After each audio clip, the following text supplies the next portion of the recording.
City of Stevens Point Bicycle and Pedestrian Street Safety Commission, recorded January 14, 2021.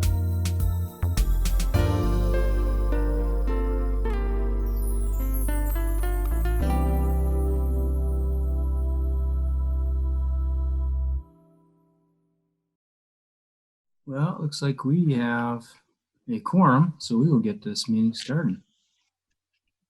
All right.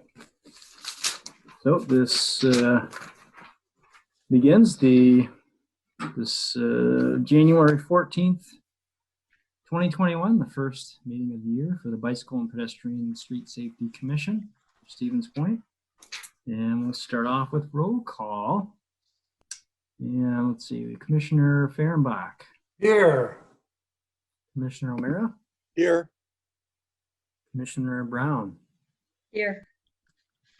Commissioner Derdella Finn. Here. Commissioner O'Meara.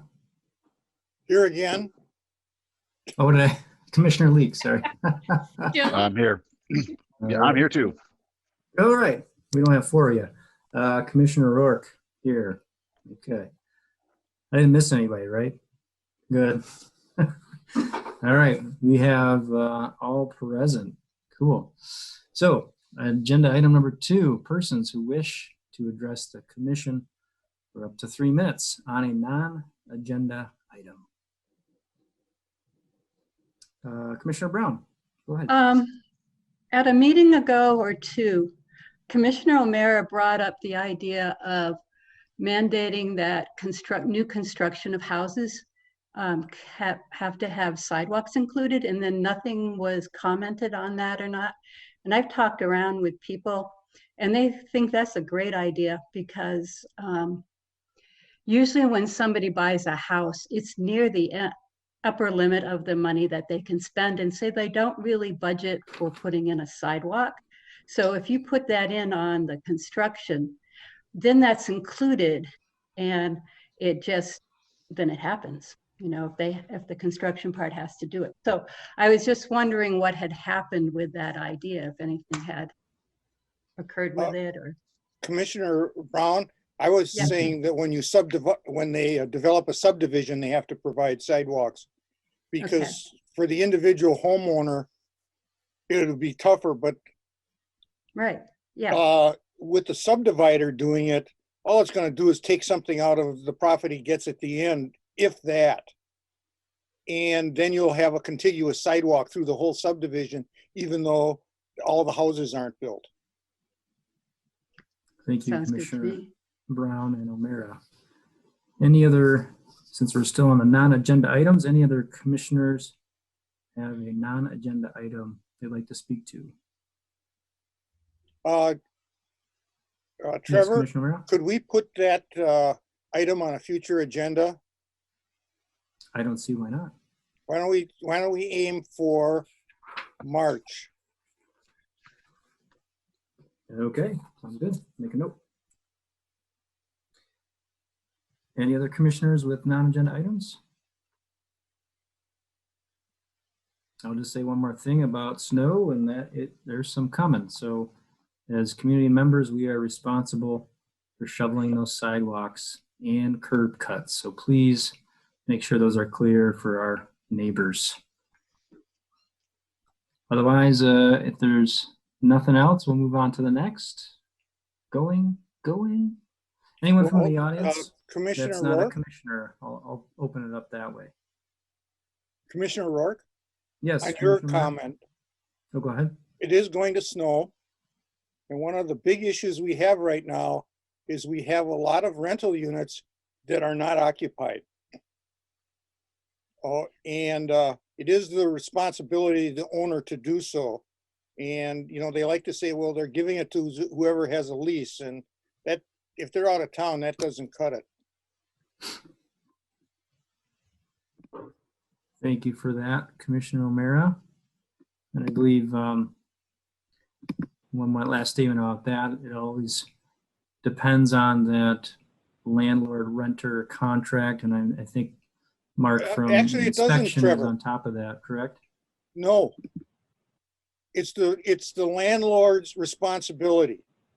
primarily, right? If the sidewalk is unshoveled, the landlord will get a bill for having it shoveled if we do Right, that. right. And it's up to him, between him and his tenant, as to whether he's ever gonna collect on it. But And we Director, only deal yeah. with the owner of the property. Yeah, Director, I don't know if you want to speak on that or not. So we essentially, I know we've talked about this a few times.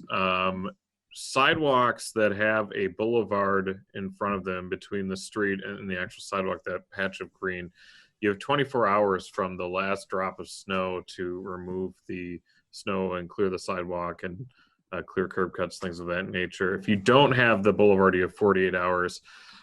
We don't typically, what happens is when after snowfall, our neighborhood improvement coordinator goes out and he identifies properties that have not been shoveled. He will then send a letter to both the tenant and the landlord as well. So 2 letters go out. One's addressed to the tenant, one's addressed to the property owner. And typically, I know in some leases there are a designation clauses that if it snows or if your lawn needs to be mowed, that the tenant must take care of that. That's a contractual agreement. But correct, Commissioner O'Mara, that if a bill is sent, it's sent to the landlord, the property owner, not to the tenant themselves. And at that point, that's a dispute between the two of them. But we do send notifications out to both properties. Actually, that's for lawn care. For snow removal, we do it actually, and then we bill them afterwards. So, but when it gets to the legalities, it's really up to the agreement that the landlord and the tenant have. If they don't have an agreement, you are correct. It is up to the landlord to remove the snow from the sidewalk. But if there is an agreement within an existing lease that requires the tenants to remove the snow, then it would be the tenant's responsibility. But it isn't, but we don't collect from the tenant, we collect from the landlord. If a bill goes out, correct. Yes. And I if, think it's let's say important that we don't get into this deal taking care of tenant-landlord relations. we don't. Our No, only contract is with the landowner. Correct. And we advise folks that have issues with their landlords on an almost daily basis that it's a civil matter and that the city doesn't get involved. Unless, of course, there's a public safety component, the building safety and the tenant safety as well. But typically, that's a civil matter we try to avoid as much as possible. Thank you, Director. Any other commissioners? All right, so we're still on item 2. If there's anyone from the community that has a non-agenda item, you have 3 minutes to speak. Please either unmute yourself or raise your hand in the chat. I'll look for you here. No, I'm good, thanks. Okay, thank you. Okay, I am not seeing any. Adam, you seen anybody? No, okay, cool. All right, we'll move on to discussion and action items. We got item 3, and that's the report of the December 17th, 2020 meeting from the Bicycle and Pedestrian Street Safety Commission. Is there a motion to approve the minutes? Commissioner Fehrenbach, I saw that. Is there a I'll second? second it. Leak. I'll second. Alder Leek, okay. Discussion on the minutes.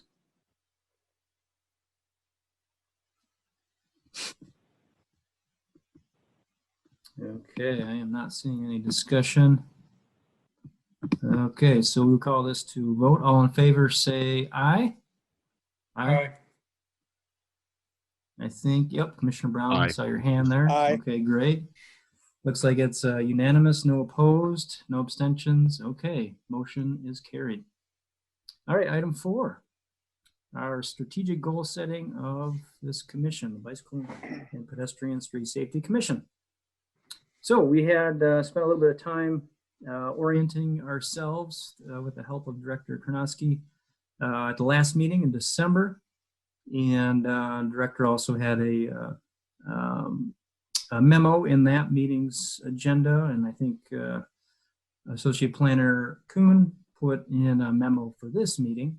So I don't know if Associate Planner Kuhn or if Director Karnowski, if you wanted to take the lead from here. Sure. Okay, that'd be great. Thanks. Yeah, so as you folks recall, during the December meeting, we provided an overview of the role of the commission to just discuss what the charge of the commission is from the Common Council. And we introduced the concept of goal setting and asked that members of the commission individually reflect what you'd like to see achieved in the next year, and then as a short-term planning, and then long-term planning, what the next 2 to 5 years look like, just to help better identify where staff should be spending our time as it relates to bike and pedestrian safety items.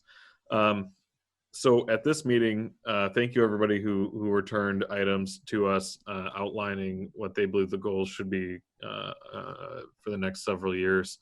So this time around, we're just going to provide some more information. We've taken the information that you folks provided us, and we've city staff has started to align a little bit. What does a 2021 goal look like? And then what does a goal from 2022 to 2025 look like as well? So actually, I am going to share my screen in just a second.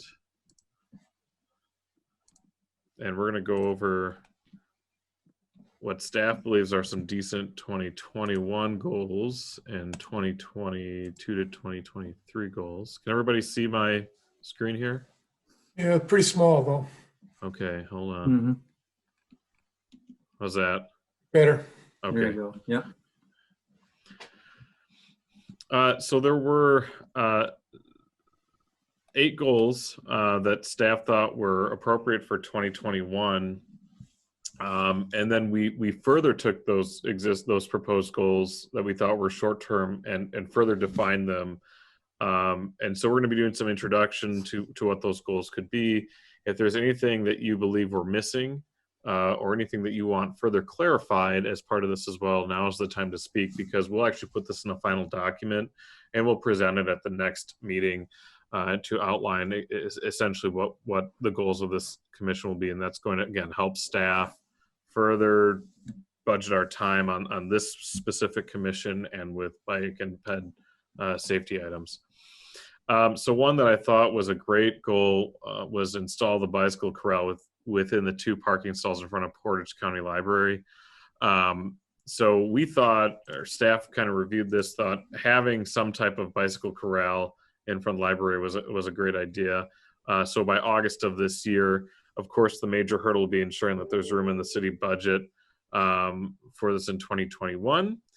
Staff will take this on, but we'll bring this back as part of the bike ped group regarding the placement and possibly the design of the corral itself. So we thought that was an attainable goal for 2021, provided that there's enough money in the budget for it, but we will be working on that as well.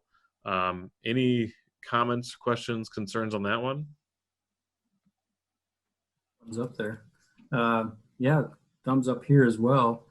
One idea might be working with Create Portage County and possibly doing an artistic version, if there's some sort of budgetary constraint, if they're able to source funds through donors in, commissioning an artist, like kind of are doing with their countywide Paint the County initiative.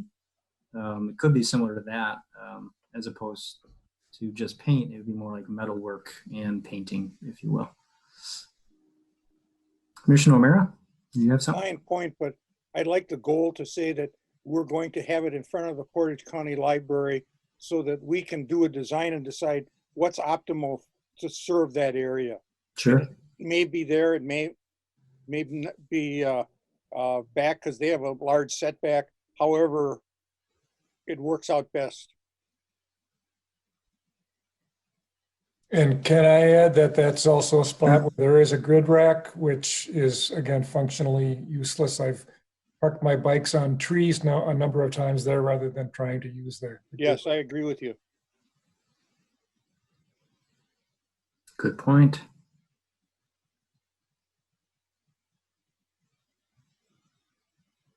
Okay.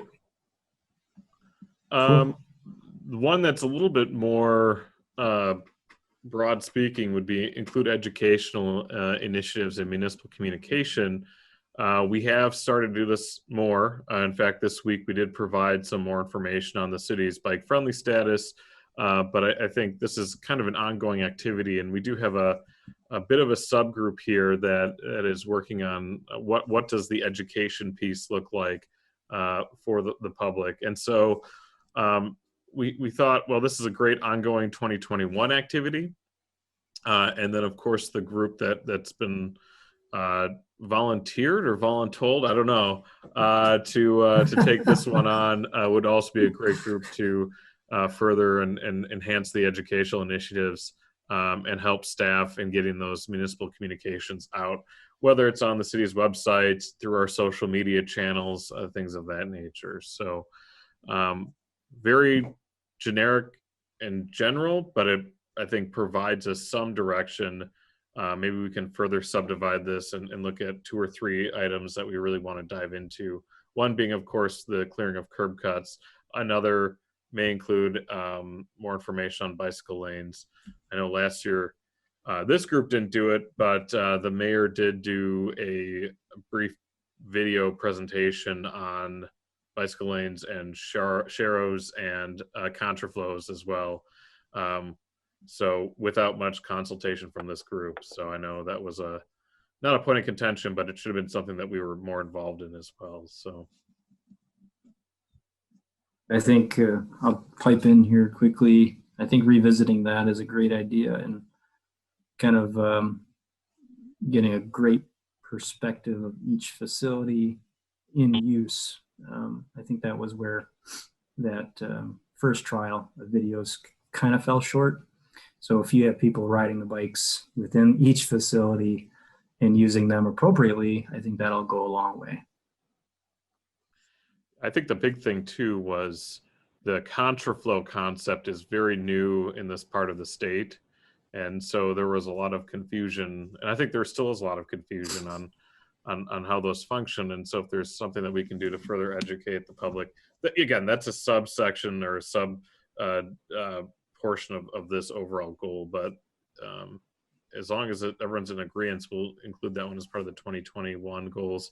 And then staff will probably work a little bit and further define that too before the March meeting or February meeting. Okay. Create a brochure to highlight the city's bike friendly community silver designation. Obviously, once we get our actual report card back from the bike League of American Bicyclists, we'll be able to provide a little bit more information. But of course, having some type of, I call them one sheets that we can post on the city's website outlining why this is a good thing for our community, not only the health impacts and the community impacts, but the economic impacts of it as well. I think it'll be an important piece of that. I know we've talked in our education subgroup a little bit about those one pieces and clearing of curb cuts for snow removal, but something similar that we can really dive into and create a shareable thing and shareable link like on Facebook or Twitter, TikTok or whatever. I don't know what the city has, if we have TikTok or not, but There you go. yeah. You're doing that one, Director Gronsky. Right. Yeah. So we thought that was a great 2021 goal that should be included as well. So my vision on that also is even trifold brochures that can go at the Visitors Bureau, where they have the green circle maps, to put it next to green circle maps too, and even connect those if possible, to have a map on that brochure, if it would be a more elaborate trifold, or even just the back of it, of our facilities, the city and its facilities, and also referring people to the green circle map. I guess that's that too. What was part of my vision that might be more complex getting done by March, but I think that would look a really neat side by side, or a pairing with green circle maps and other friendly statuses that we have in the area. we'll just add Janet's name to the. I wouldn't mind working with, if Maria is going to work on that too. I wouldn't mind working. I like working on that kind of stuff too. Yeah, perfect. We'll I'll do link it. Janet and Maria. There you go. That's a good pair. Exclamation mark. Maria a- has been, what did you call that? Not volunteered, but Voluntold. voluntold. Yeah. Perfect. So, before you move on quickly here, Director, there might be a good resource, the city of La Crosse, after they went through the same type of planning process with the bicycle pedestrian plan. They actually took it another level further. They did a financial, what's it called? Not resilience, but like a financial benefit report of what it would bring in economically if the bike ped plan were implemented. So I think there could be some really good tidbits and infographics and ideas that come from that. If you find that, I'm sure they have it posted online and they're promoting it like crazy, because that's like a lot of leverage for getting their plan done. So I recommend looking at that. Excellent. Okay. Also in 2021, also 22, we are butting up against the spring deadline. I think it's February 11th, so a little less than a month away for bicycle friendly business designation. But I thought maybe in 21, we could identify 5 or so businesses and encourage them and assist them in the application process. I do a lot with our local businesses, and I know that oftentimes they are too busy to be doing these types of applications. So allocating some staff resource, some commissioner resources to assisting them in the application, I think would go a long way.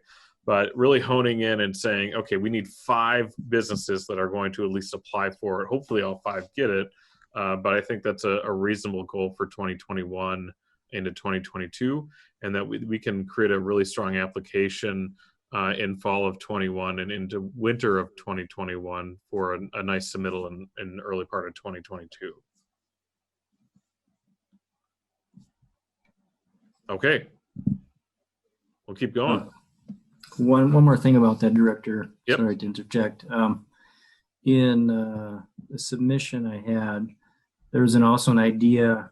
I'm wondering if it could be a sub goal or an objective potentially in 22 or 23, and that's to make it even more competitive and fun. So that's to actually have who is the most bicycle friendly business in Stevens Point. So like have a competition every year, and maybe they get a very inexpensive plaque or trophy or something. That it could be a traveling trophy kind of thing, so that hey, business X got it this year, and business Y and Z are like, well, we're going to step it up now. And, it can be fun, not that expensive, and not that hard to manage because it's all based on the LAB's application anyway. Yeah. And I like that idea. Ryan, if you were suggesting that maybe as commissioners that one-on-one we work with a particular business, I think that's an excellent idea where, we would just either be directed to a business or pick one that we think would be a good business for that, and just, work with them, help them through the process. That's a great idea. Yeah. Based on the businesses, there's a difference as to what they can do. I think people who are in the hospitality business have an easier time than people that are in straight retail, not selling bicycles. But those people can make it so that there's convenient parking, and they perhaps post that there are things going on, as opposed to somebody that has in the hospitality business, they provide the parking, and perhaps they provide some sort of discount for people riding down instead of taking up parking spaces. There's a bunch of that going on in Wausau right now. But I also see that as industry and corporate, that Yes. that encourage their employees to drive to bike to work too. Correct. Yeah, I think So this we is need- one area that, I've applied for bike friendly community status. Adams and has worked on the city's bike friendly community status. I'm not as well versed in the bike friendly business process. And so I think it's a bit of a learning curve for community development staff as well. Okay, what are the requirements for it? Is it bicycle parking accessibility? I didn't have to look further and to even give another example, but is there an opportunity for us to identify and then reverse engineer a little bit? What are other ways the city can implement bicycle infrastructure, as an example, to help allow businesses to get that designation? I think it's a little bit of everything, infrastructure, education of staff and businesses as well. So it's. And just to clarify, and maybe Trevor has the insight on this, this is completely separate from the bicycle benefits program, which was the helmet sticker that gave you a discount at participating businesses, correct? It is correct, yeah. But I think the bicycle benefits program is one of the check boxes amongst the others in this application. So, okay, yeah, totally different program, separate, different people run it. This one, I think, goes a little bit with number 2, the education component, but increased usage education of bicycle lanes, ongoing 2021.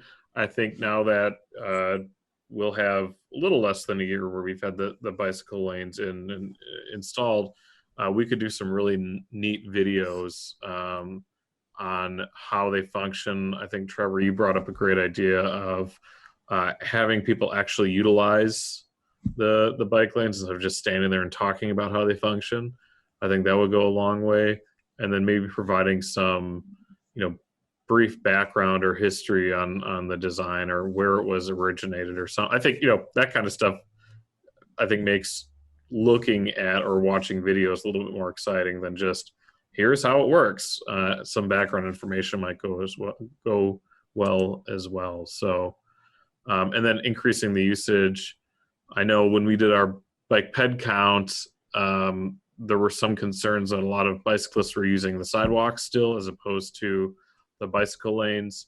I think part of that is when we did the bike ped count, it was right after the lanes were installed, especially those on Main and Clark. I think that's just a comfortability level for some folks that they weren't necessarily quite ready to cycle on Main and Clark. But if there's ideas or ways that we can increase usage of the lanes as opposed to the sidewalk, I think this would be a good opportunity for us to identify it as an ongoing 2021 project, and open to ideas or suggestions as well. Mention one quickly, and I think we have community advocates that are willing to lead rides. So even if it's just photos or videos of those rides, that can always help encourage other people to use the lanes. So, yeah. I think specifically on Main and Clark, one of the issues is we have to do a bunch of education on how to get through the intersections. Because the bike lanes go up to the intersection and then they disappear as you go through them, or they're yeah. That's something that it's going to be a skill to negotiate. It's not hard once you learn what the secret is, but that's something that really needs education. I think they added the bike lane pavement marking inside of the right turn lane, or between the right turn lane and the first straight ahead lane on Clark Street. On Center Point or Main before Center Point. On Main going west. So I just pedaled that. Yeah. I thought I didn't see the icon there before, but I mean, yeah, there's a Shero there, but you don't actually see it until you're kind of close. So if you're nervous or if there's a lot of cars, you're going to miss it. I mean, that's an intersection that people think is intimidating, but that is really a very manageable intersection by bicycle. It's wide. There's space for your bike, and people should not be afraid of that one. And there are limited traffic movements for conflicts. Right. Don't forget, Bill, you're a confident cyclist. I understand. Got to speak for those 8 and 80-year-olds, or everybody, really. Correct. In connection with the videos that you're writing down, of course, Alder Tory Jennings is also the director of Cycling Without Age. They're putting together videos, and and they do have somebody piloting a trishaw, using the lanes and using bicycle laws the correct way. So yeah, so that's at least in their with CWA, they are getting that going and could be a model for us too. For sure. And I think Tori might be willing to help out. I don't think she's not here. I don't think. Are you, Tori? I don't think so. No. Not sure. No. Doesn't look like it. Okay, right. great. Submit a walkable friendly community application. We thought that was a great 2021 opportunity. Promoting not only our bicycling facilities and amenities here in the city, but also identifying that we have great walking facilities here as well. And that's something that staff will definitely work on in 2021 for a submission as well. And we'll be working with this group, similar to what we did with the bicycle friendly community status with this commission as well. So I thought that was a really great, that's probably one of my favorite goals, actually. Nice. Okay. Increased communication collaboration between BPSSC and the Portage County Traffic Safety Commission. I don't believe the County Traffic Safety Commission has met in quite some time. They meet quarterly. Quarterly? Okay. They are a statutory commission. Right. Okay. I have a point of clarification on that one, Director. So I had submitted, and I don't know if this is related or translated from the submission I made, but the submission I had for a goal was to encourage the county to form their own bicycle and pedestrian commission. So I don't know if that was this same thing or no, it's not, Trevor. It evolved. I know that's what I'm getting to, because there's an issue with this as it's stated, and I'll just explain why quickly. It's kind of like, so like as Commissioner O'Mara mentioned, it's statutory and they have their statutory obligations. What I equate it to is like if we made the plan commission take on parking management or basically have a parking authority within plan commission. I think, plan commission statutory, they have all their obligations, to functioning of community development and otherwise, but that's a huge beast for the plan commission to take on extra. And I don't think the county's traffic safety commission could do and implement the bike ped plan. No, they couldn't. So and they these are shouldn't. totally separate things, I think. Yes, no, that's true. The reason you want to be in this is because their charge is to look at traffic safety. They maintain the crash map, and they do analysis as to what they should do after something happens, or what they can do proactively to make things safer. And Okay. if you look at the makeup of the committee, it has almost all the law enforcement agencies. It has the medical community. It has the school community. We're not DOT, going to get to talk to a group of that many decision makers in any other venue. And so if they start saying, gee, we had somebody get hit on our bicycle out on County Highway M, let's just post it for no cycling. I would like to be in on that discussion as opposed to saying, as opposed to those decisions being made in a vacuum. Well, I agree with you on one level. However, Commissioner O'Mara, that would be the role of the county. We'd be stepping outside the city at that point. But that's the because idea. it's county owned, This right? is an intergovernmental committee where we would not be stepping outside the city. They have all the municipalities. Law enforcement is in there. Plover, Right, so Whiting, Stevens Point. They have representatives from all the communities. Right, And so, this is our chance to get on their agenda and tell them what we think. right, you can also do that through an actual commission by the county, which is something they should And have that's done something else for us 4 to years do. ago. But the other one is, this one has the Wisconsin DOT, who we could appeal for them for grant funds for safety projects. At Sure, 90-10 funding. yeah. So I don't know. I think it's an important deal. I've been to these meetings. Yep. And they're highly effective, and you're talking to people you usually don't get to talk to. If we invited the sheriff's department and the law enforcement from Stevens Point and every agency that's around us, we wouldn't get anyone to come. This one, they're there. That's the reason I think it's important. I think these are two separate things. I wonder They if are they two need to separate be, things. yeah, included. To both. doing the county plan, that's a separate deal. This is very specific as to, we want to be heard when we're talking about traffic safety in the county. Sounds like Commissioner O'Meara might be volunteering He already to sit did. on this. He already did. He said he would be willing to ask and to serve. Oh, nice. There you go. So we're not Hello, asking you to Director go, Trevor. Konoski. You can rest easy. Oh, yeah. Director But people Konoski, I may don't know want if to you go have. because they always served a free meal. Oh, there you go.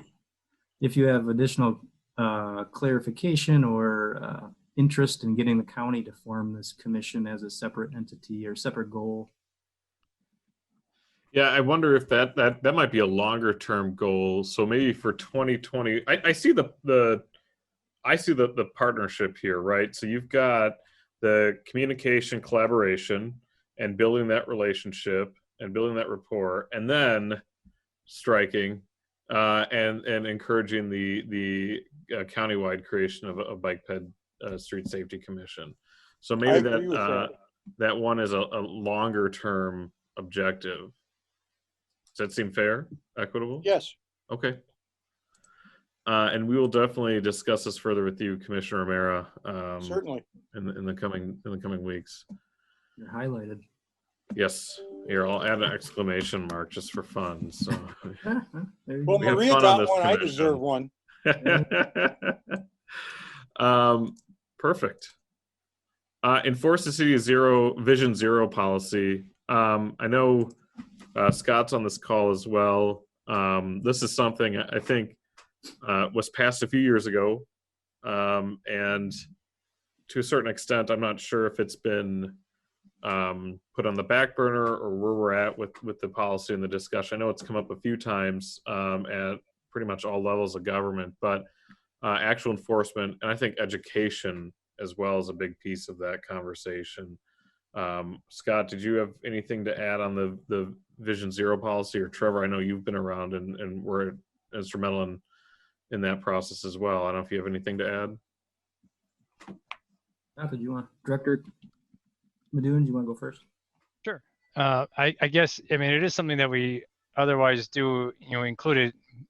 The level of how we otherwise include it or what it may look like in reality, varies, however, from kind of where we're working. So it's going to be a big part of what we're doing with Business 51, and we have an outside consultant and we stress that, that with them, as we move through this, how it needs to work with the Vision Zero policy. In other instances, it may not have as much applicability, not that we're not trying to get to Vision Zero, but as far as what it actually looks like in reality. So it is something that we are aware of and we do implement as we move through projects. It just looks a little different from project to project. I'll add to that.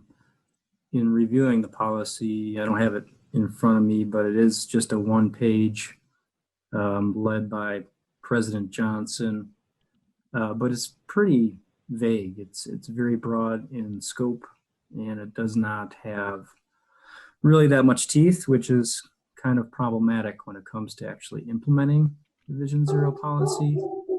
So that's part of, I think, the reason this is a goal is to actually outline those objectives and what they are within the 5 E's, of encouragement, education, engineering, evaluation, enforcement. Tangibles, they call them tangibles.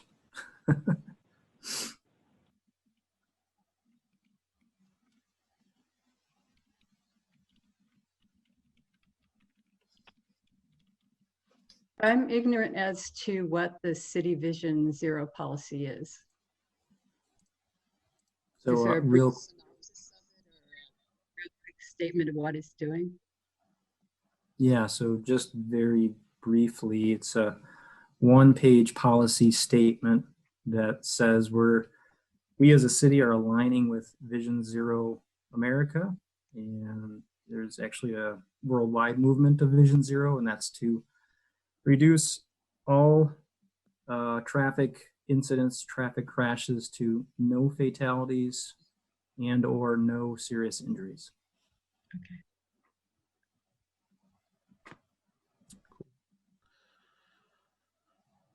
So we thought those 8 goals for the coming year and a half were obtainable.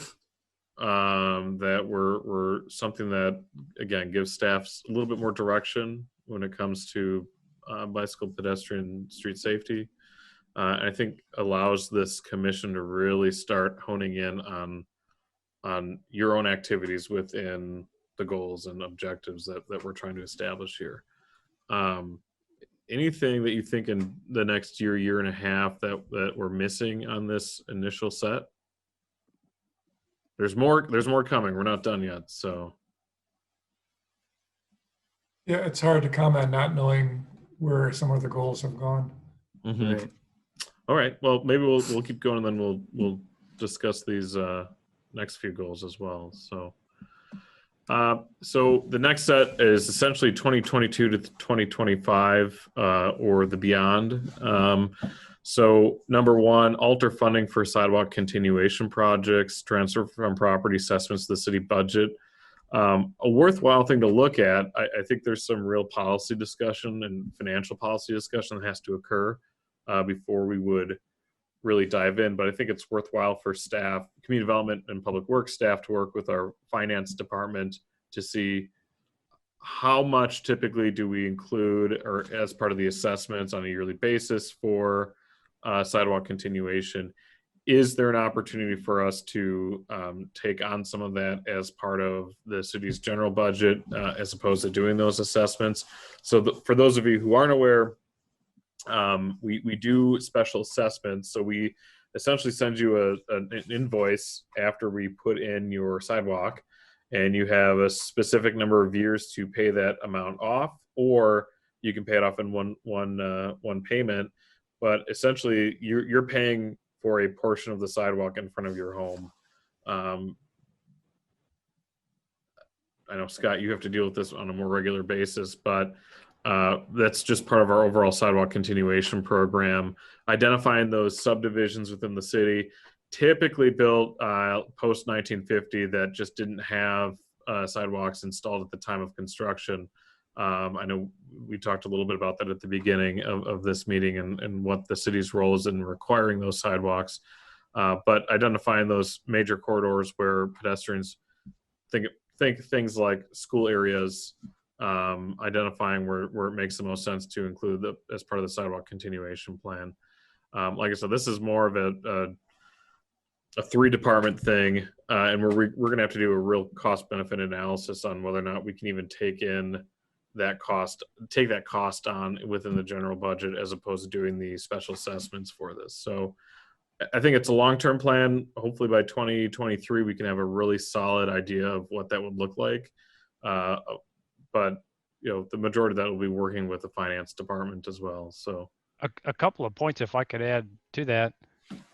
One is just otherwise the overall funding, so everyone's otherwise aware, is that total cost of a project like that, only a fraction of it is actually assessed. So I don't know, I have the exact numbers in front of me from this last year, but it was the total project cost was roughly $300,000, just in general round numbers. The actual assessment we put out there wasn't even, I believe, half of that.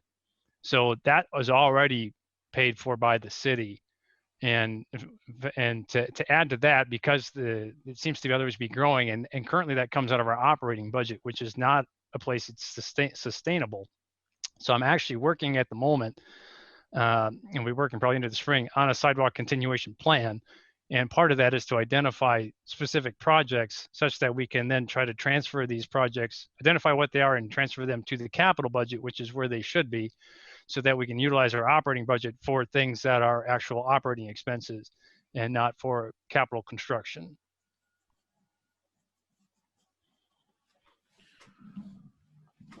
So any questions or comments on that? Again, I think it's a worthwhile endeavor just to take a look and keep city staff honest about what makes the most sense. So I think 2023, that's a really good timeline for us to dive into it and provide some type of analysis to this group and to the finance committee and common council as well. One thing for us to look into is if we have pedestrian incidents on certain areas, whether we can apply for federal traffic safety funding, which is 90/10. And I don't think we've ever looked at that, but I think it's worth a shot.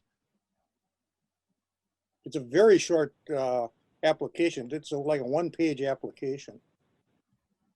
So, Commissioner O'Meara, if those are highway correlated or any municipal street or? Any vehicle transportation way. Oh, okay. And it would include sidewalks because they consider that part of it. But Right. it could also be for bicycle. And then you have to do a cost benefit ratio that you say this improvement, this is how much damage we've had for the last 3 years and how much we think we're going to prevent by putting this improvement in. You do a cost benefit ratio and then you're over. And if you're over the number for that year, you get 90% funding.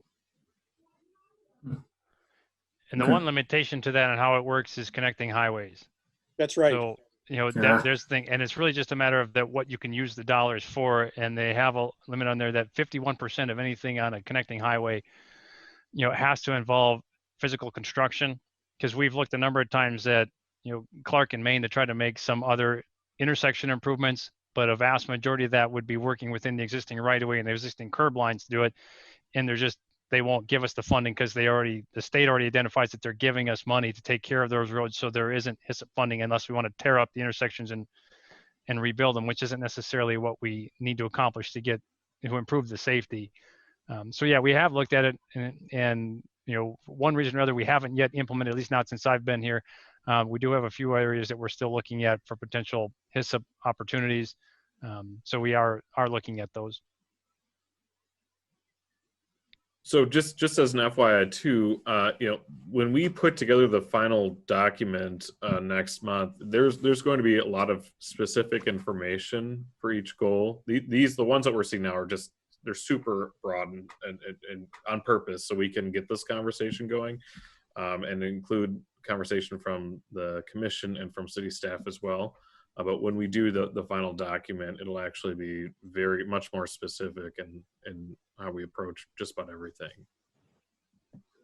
So, okay, number 2, provide safer access to route bicycles and pedestrians from businesses along Highway 10 to the downtown. There's actually 2 components here. The one, which I have more faith in than the other, is the Plover River Crossing work group.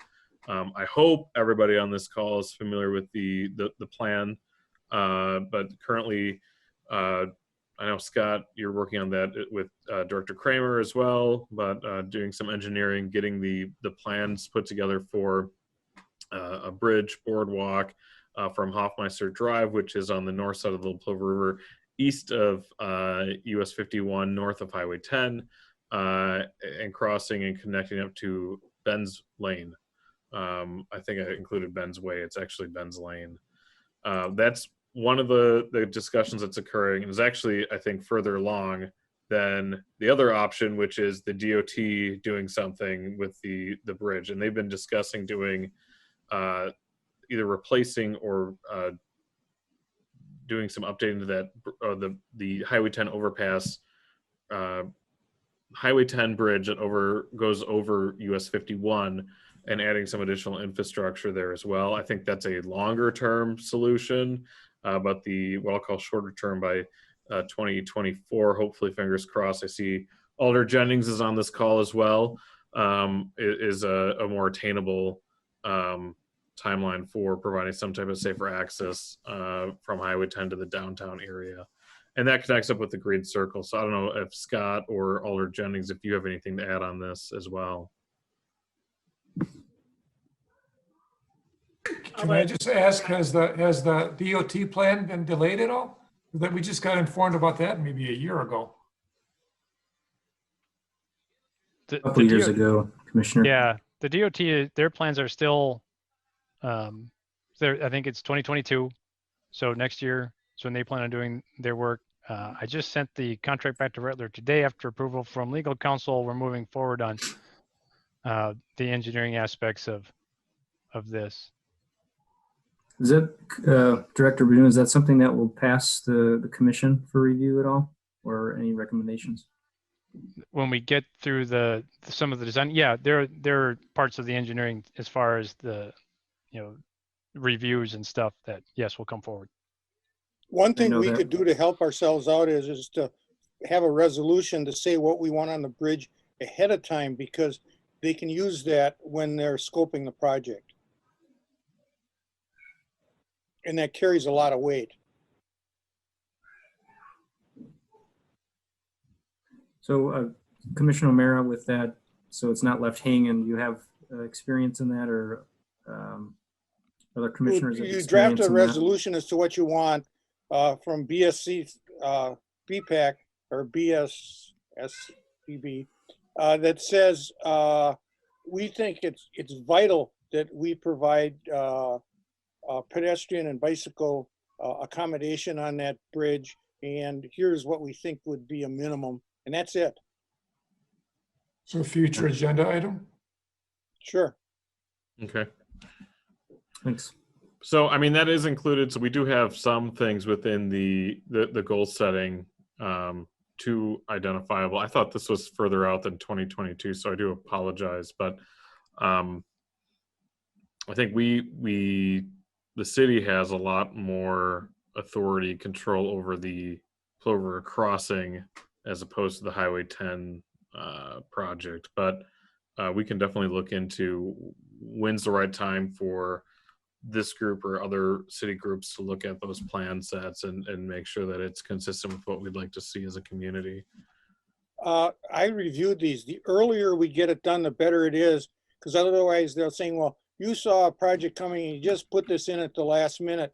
If you say this is a goal we've had for some time and a deficiency we've noted on our transportation system for some time, it holds better weight with Federal Highway Administration, who would review all of these. Okay, perfect. And we'll Scott will probably take the lead on putting this strategically together, this strategic portion together, so we can have more specific information on it in that final document. So, okay, educate citizens on bicycle practices through small group rides. I did push this to 2022. I think COVID and doing any type of cycling, group cycling, is probably not necessarily advised, but I thought that was a good 2022 project that we should take into consideration. I would have had this in the earlier one, but because of the uncertainties with COVID and the vaccine rollout and a number of other things, we thought this was just a better 2022 goal. Okay. Perfect. 4 was an interesting one, increased bicycle education and school curriculum. My only comments were if there's any contacts in our local schools, considering teachers and administrators on creating that curriculum with the general objective of 2023, recognizing that it's likely curriculum in 22 is being set or has been set already. But if we could include that as 2023, I think that would be something we'd want to consider doing as well, working towards that. I started talking to a couple of phy ed teachers in the district, and There are a couple of drawbacks in trying to do the bike education with bicycles in the school in terms of not every kid has a bike. The schools don't have the bikes themselves, but they are really open to doing more rodeos. So, I mean, that's So that's- something. Yeah, to that drawback, I know there's at least one bicycle manufacturer that has kind of led the way on donating bikes to schools specifically for this reason. I can't remember who it was. I know it wasn't Fuji. Could be like Giant or Trek or somebody. Trek. I know it's popular. I think It's it's Trek. correct. you think? Okay. Trek gave $8 million to the environmental resource or the Urban Ecology Center in Milwaukee. Okay. To buy bicycles for schools or? Well, they bought bicycles for children to ride around the urban ecology centers. And so they have huge garages full of bicycles that are used all summer long. I do know we have a fair number of bikes that are abandoned, stolen, and recovered, among other things. So the city does within our possession. I can talk to our chief about that as well to find out what we end up doing. I think we have to hold on to them for 3 years, and Is then that- we do a sale. I think it is. Sorry to interject. Is that part of the Shifting Gears program still though? Oh, it might be. That's a good point. It has been a basically regular program through Justice Works for a while. So if that agreement is still in place, we wouldn't be able to touch it Good idea. unless they have a lot of excess, you know. Good point. Right. Okay. All right. And we'll dive into that a little bit more. It sounds like this is a Kathy Elaine Brown Voluntold. You also get an exclamation You mark. need to put an E on the end of my name. Oh, haha. I Yep. really miss it when people don't put the brown E on Aw. brown. Thank you. Oh, all right. It's like a smile at the end. Oh, very good. Number 5, map out preferred walking and biking routes for each school in the city. Thought this is like one of those weird times where land use and GIS and this group can all come together, have a little kumbaya. And as part of, I think, a future bike ped counts as well, maybe having some concentration on identifying where students are coming from, where they're going, looking at where residential areas are located compared to some of the schools that folks would be walking or biking to, and then encouraging GIS staff to put together some preferred routes and providing that to the schools and to the students who are more likely to cycle or walk to class and to school. That was a really good idea. To add to that, Director, the Safe Routes to School plan has a bunch of that data already, but it is getting antiquated already, dated, I guess you could say.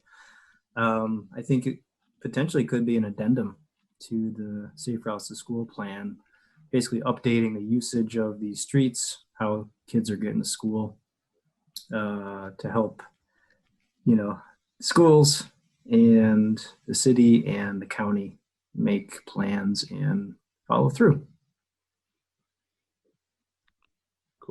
All right, perfect. Advocate for winter maintenance of the Riverfront Trail for pedestrian use. Tori had a question on maps first. Oh, good catch. Oh yeah, go ahead. Alder Jennings. Thank you. Sorry to interrupt. This is probably a question for Adam. I'm curious how, I don't know if you have the software for this and staff has a skill set, but I think I talked with Trevor about this. Is it possible, or how difficult would it be to make a 3D map using data from the bike count? And I'm thinking of the cool map director you have of the city in terms of the finances, the tax value. But instead of like comparing, I think having that 3D map with the columns showing change over time at the data points where you collect the traffic count or the bike counts, bike head counts. I thought it would be maybe interesting. And so I'm wondering if that's a possibility. Yeah, I know Lindsay in the GIS department is super well versed in, and she's actually the one who put together the 3D map that that looks at our property tax per acre, and so I'm sure she could do that. And she actually, I think she enjoys doing that more than mapping out sewer lines. So There you go. I'm sure she'd be able to, but that's a great idea. I think Joel's not here. Yeah. Perfect. I know we've talked about this a little bit within this group, but advocating for winter maintenance of the riverfront trail for pedestrian use. I know our big obstacle right now is identifying the challenges with staffing in the parks department. In the winter months, the staff in parks actually drops by about, I think it's like 30 or 35 people. So we don't have our seasonal workers. But looking at the time it would take, and if we have the equipment available to clear that riverfront trail and where it would go within the rankings, I think the Parks Department will be open to that conversation. But I think at the end of the day, it's going to have to be something that we can help them justify as being part of it. So, Can I Fairbuck? comment? Yep, Commissioner Fairbuck. Just to help maybe see how this might fit in, and this obviously would be a comment for the Parks Department as well, but a number of us live near Emerson Park, which is a lovely neighborhood park, and it's very, very beloved. And I do some ice skating. I've tried for years to skate on the beautiful little pond they put up there and that little pathway that they try to freeze over. But I got to tell you, it's not skatable, and it hasn't been skatable for like the 3 or 4 years that I've tried. And I saw that the water truck is out there again, and they're putting down water. Maybe we should just let that park be a nice winter park. And they had the roto brush out there the other day brushing off that little pathway. Put that roto brush on the riverfront trail. It would get so much more use, that part of the city than Emerson Park. Not that I don't appreciate what they're trying to do. It's just I think that's just a misguided use of the resources there. Good point. Commissioner O'Meara? Commissioner O'Meara? Fehrenbach, you took my thunder. Oh, I did? But yes, budgets are how you set priorities. And I think that clearing that trail would have a lot more recreational value than some of our neighborhood skating rinks. Not that I'm against skating, but there's a real hunger to walk along the riverfront. And not to mention, Emerson is very close to Gerke, which is a beautiful, well-maintained rink. If you want to skate, you might as well go there anyway. Yeah. There are 2 rinks side by side. Yeah, right. Well, I think everyone brought up some really excellent points, and we can run this by the Parks Department. Obviously, it's 2021. We're in the midst of our winter season. We're not going to be making any drastic changes, but a reasonable thing to work towards for 2022. And this is when we start having those conversations with the Parks Department as well. So, I would ask the Parks Department if they wish to do a demonstration for a month to see how many people would use it. And I think that would really help the budget makers come next fall.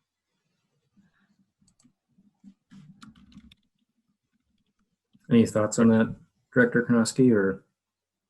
yeah, I think we've got enough on that. So I think that also doing it on a trial basis could also lead to a lot of disappointment, though. It's like, yes, they're clearing the path.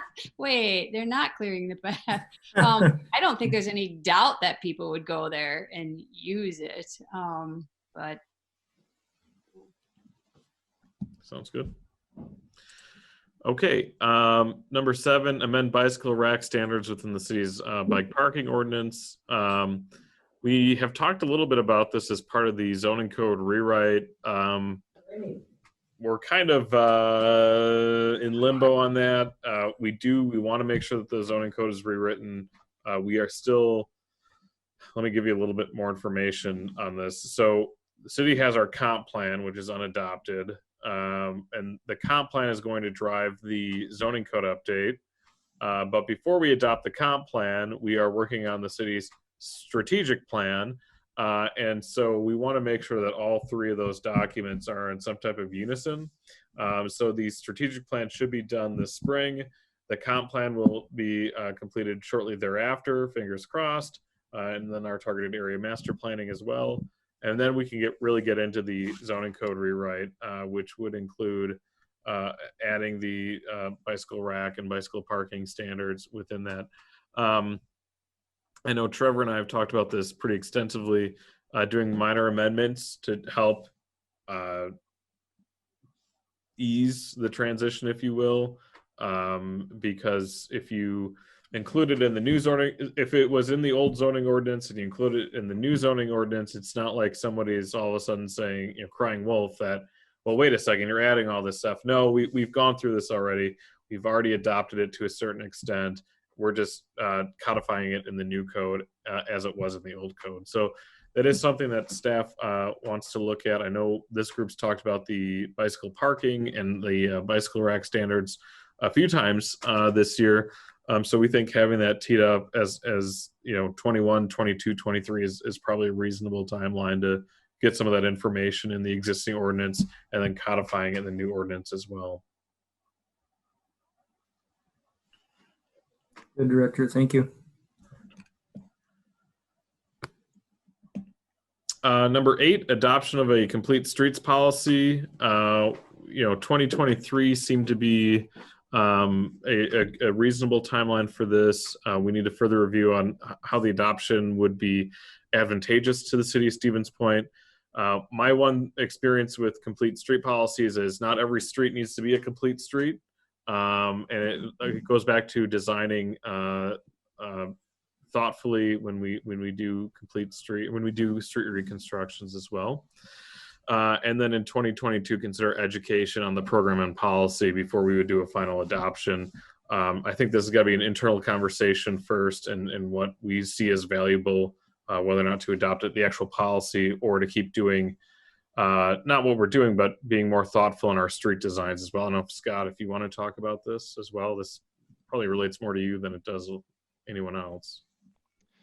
Right. And I think that's usually one of the biggest things is, kind of an educational process. Just when some people think about complete streets, they think that they're going to see drastic changes on every street under every reconstruction, and that's not necessarily the case. It is a thoughtful process to, certain implementations of things to make them, more user friendly, and it's generally context driven. So kind of looking at surrounding land use areas and stuff and how the roadway and the right of way in its entirety is utilized, and what can otherwise fit there, what might otherwise work better, and we do try to apply that. We have the resolution and we do try to apply that. And again, it just kind of, we haven't really found that targeted. Again, I'll bring back Business 51 as being one of those sorts of situations, in a bigger, idea, that the context there, we're looking to make what may be some significant changes, and we're going through the process to see what will otherwise fit. And part of that is driven, of course, by this complete streets, and how do we make it better for everybody and not just one type of user in that corridor.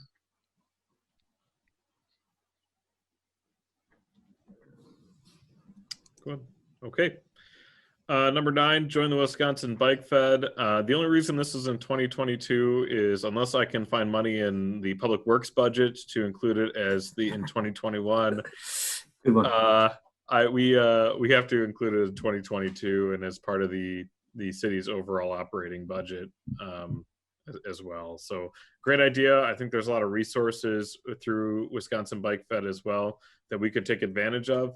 At the end of the day, it just comes back to money and ensuring that we have the proper approvals in place before we join the organization. Director, couldn't you just use the BPSSC budget? Just kidding.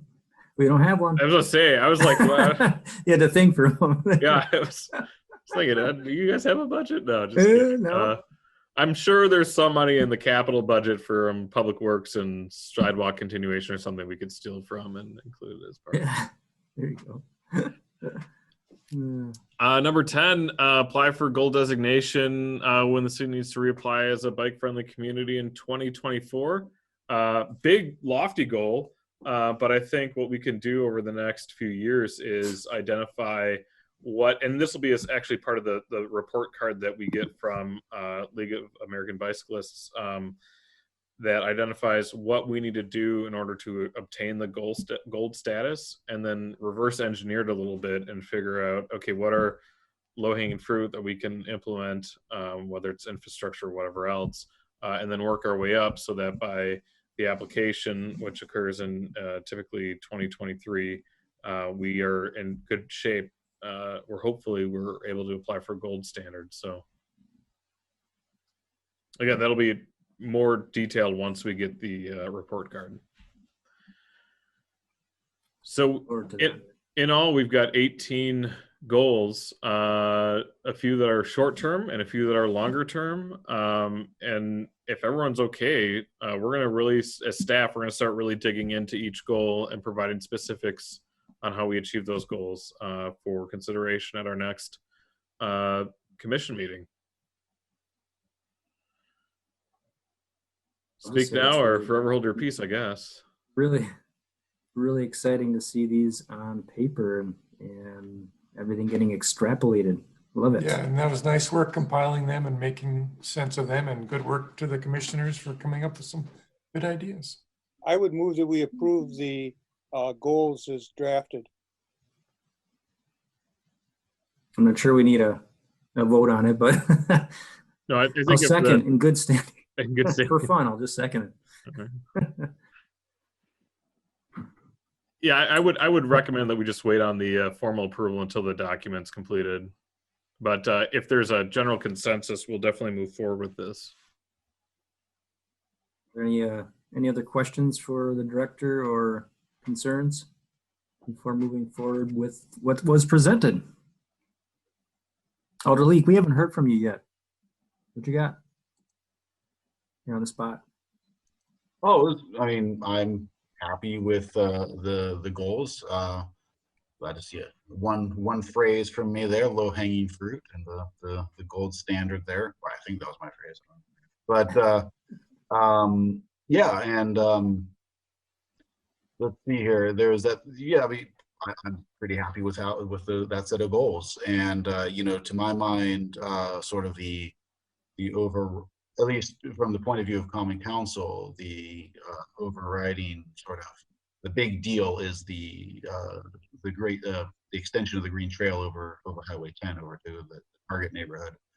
I'm not really sure what to call that other than the Target neighborhood, but yeah. So I'm glad to see a set of goals that maybe are not on City Council's sort of immediate radar.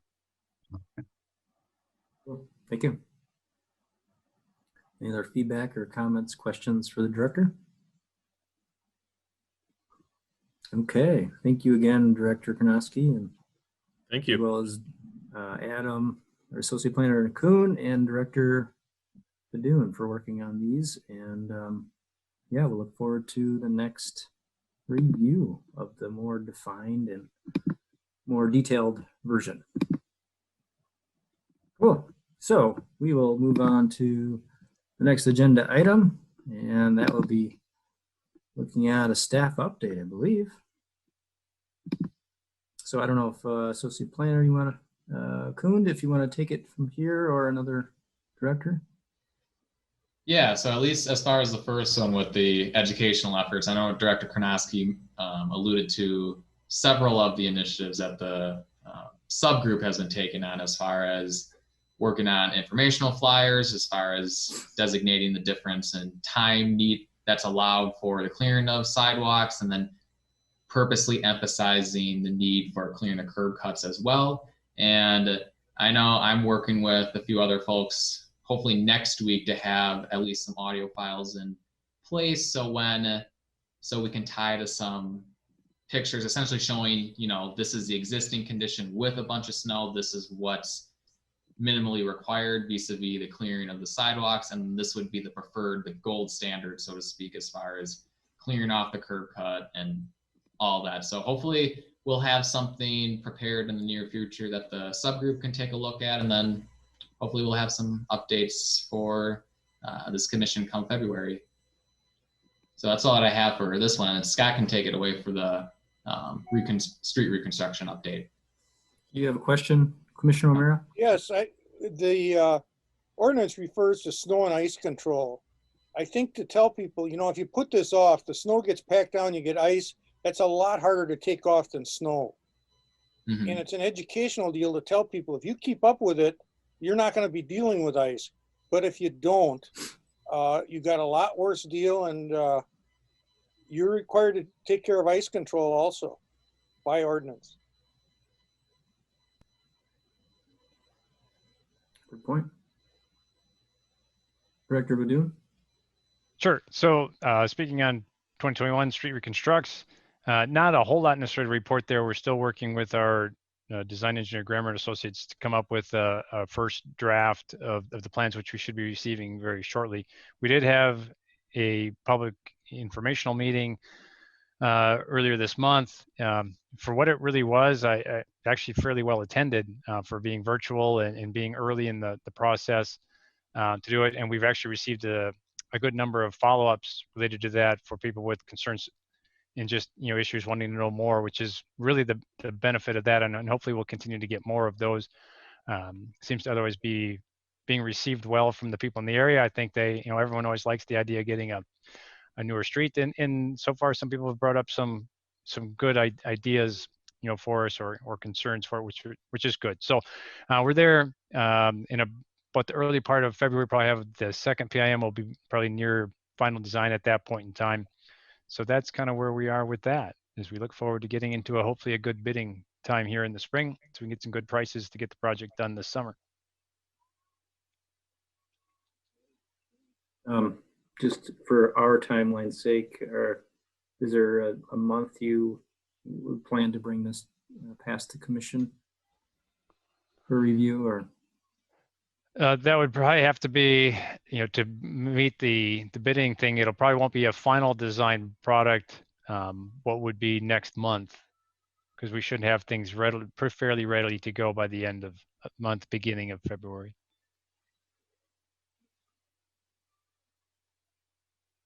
Any other questions or comments or concerns for the director? Or any other staff updates from staff? No, all right.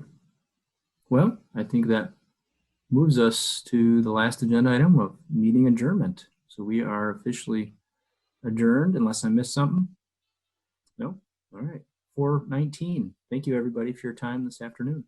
Good job. Thanks, everybody. Happy Thank New you, Year. everybody.